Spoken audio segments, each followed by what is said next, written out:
Live from the CBS Bay Area studios, this is KPIX 5 News. Now on KPIX 5, honoring the members of the military here in the Bay Area.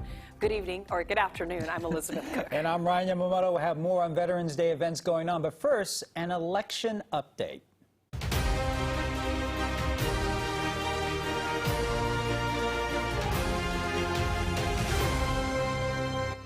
Three days after elections, California state officials say they still have close to 5 million ballots to go through. This as races for mayor are still undecided in several of the Bay Area's largest cities. In Oakland, Lauren Taylor leads Sheng Tao by about 5 percentage points. That's with 100% of precincts now reporting.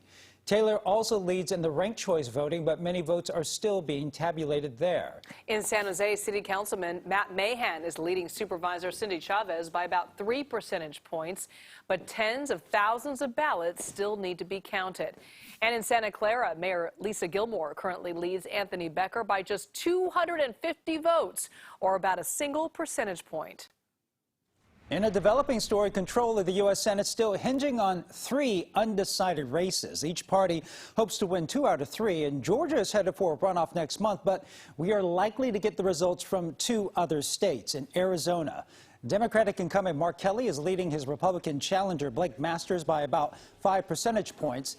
That's with 82% of the vote counted. Media outlets are now holding off on calling this race until more votes come in. And in Nevada, Republican Adam Laxalt has a 1-point lead over Senator Catherine Cortez Masto with a 90% counted. However, many of those remaining ballots are mail-in and provisional, which may end up favoring the incumbent Democrat. It's still too close to call, though, and we'll continue to follow those election results as they come in. You can find updates here on KPIX 5, CBS News Bay Area, and at KPIX.com. Happening today, Veterans Day activities taking place across the country. Vice President Kamala Harris spoke at Arlington National Cemetery and laid a wreath at the Tomb of the Unknown Soldier. Closer to home, events also started this morning in both San Bruno and Antioch. All right, let's get to First Alert meteorologist Jessica Birch. Still, it's Veterans Day, so what can people expect with the weather today and through the weekend? You know, it's going to be a very eventful weekend. Plenty is going on. There's the ice rink at Union Square. There's plenty of activities. There's sports games all weekend long. And, you know, the weather's looking pretty beautiful. Just in time for our first day into the weekend, partly cloudy skies over the Golden Gate Bridge, where daytime highs today, just like yesterday, only sitting in the upper 50s and lower 60s just north of the bridge closer to San Rafael. Now, as we take a quick look at Futurecast, we'll see a bit of a break with those clouds. Some more sunshine in our forecast for us, but heading into Saturday, trickled showers with those clouds are expected, especially as we head into the afternoon hours up in the North Bay. So for our friends just north of Concord, even up into Santa Rosa, don't be shocked if you see a sprinkle or two. It'll be a quick moving system, and then we're left with sunshine as we wrap up this weekend and head into a beautiful week next week. So we're going to talk more about how much you can expect with that, and then to add to that, all these events going on in just a bit. But for now, back over to you. A Veterans Day ceremony got underway a short time ago at the Golden Gate National Cemetery in San Bruno. Several hundred people turned out to hear speeches and a performance by a Navy band. One of the speakers was a former helicopter pilot in the Navy who is now an associate dean at Stanford University. Those who serve do so without any guarantee for what that service will require, though selfless sacrifice is expected. And so we tell our stories on this day. We strip our sleeves to honor, to inspire, and to remember our fellowship. Veterans Day originates from the end of World War I on November 11th in 1918. President Woodrow Wilson marked what was then called Armistice Day a year later. Well, there are numerous Veterans Day events happening around the Bay Area. KPIX 5 photojournalist Alex Montano has these images from Antioch. Oh, say, can you see by the dawn's early light?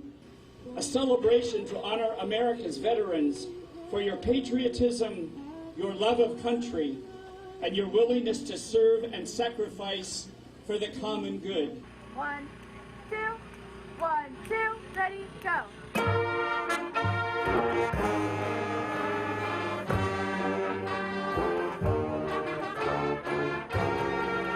The United States Marine Corps. I know is that it's cold and dark. I'm a POW. I'm an American. Even though my body is in prison, my mind is still free. The United States Air Force. We're out here feeding as many people as want to eat for free for the Veterans Day Parade. Hope we get a lot of veterans out here, come out and have a nice breakfast and enjoy their day, because this is all about them today.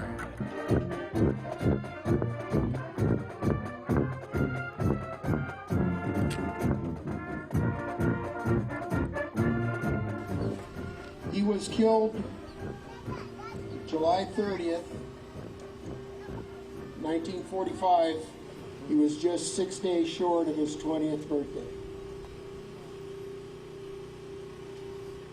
Thank you, Uncle Lloyd. And as we continue our Veterans Day coverage, one group that's often overlooked is military spouses. Many struggle to find a job.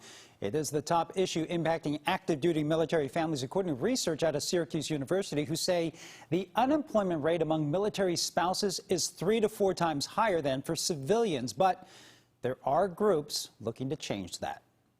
Alexis Kimotho has moved 5 times in the past 15 years because her husband is in the U.S. Navy. Like most members of the military, the family has to relocate on a regular basis.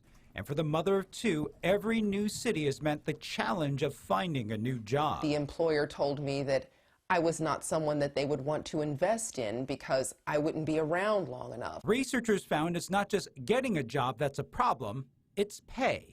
So we've looked at this a number of different ways, and on average, military spouses make about 37 to 38% less. Recently, there's been some relief with the shift in where people work. For the last 2 years, Kimotho has been working from home with Instant Teams, which connects military spouses with businesses in need of remote workers. Erica McManus and a fellow military spouse started the company. It is the mission. It is that we know every single person that we hire, we are putting additional financial security into military family homes. This is the first time in my entire journey with my husband that I feel confident that work will continue. Kimotho says her family may be moved again this summer, but at least this time, the job will stay the same. Well, right now, Americans are having worse feelings about the state of the economy. The University of Michigan survey of consumers found that positive sentiment fell 5% from last month. It also showed that feelings about inflation have not changed. That could indirectly impact what the Federal Reserve does with interest rates. This survey is a key data point that the feds take into consideration. A major concern right now in the Bay Area economy, the sudden slashing of thousands of tech jobs, including at places like Meta, Twitter, Salesforce, and Stripe. Those are the big companies, but now small businesses worry they may be next.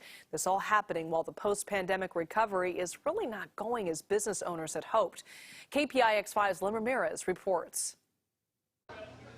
Randy Musterer is not the kind of boss who's afraid to roll up his sleeves, and today he's jumping behind the sushi counter to make up something fresh to go. This is just one of our specialty rolls. But as the business owner, he's looking beyond the production line to the bottom line and sees some clouds ahead. Slowdowns, cutbacks, and layoffs in the larger Silicon Valley economy that could affect him and his workers. When you are trying to balance your labor hours, it's easy to look at it on paper and say, okay, we have to cut staff, but knowing how important a lot of your employees are, you don't want them to go anywhere else. Randy started Sushi Confidential 10 years ago after a successful career as a cancer research scientist for Bay Area biotech firms. He grew the business to 3 restaurants in Campbell, San Jose, and Morgan Hill, and now employs 123 people. Like many, he thought sales would rebound quickly after the pandemic, but it didn't materialize. Large Valley Tech employers like Apple have come back to office only part-time. Our corporate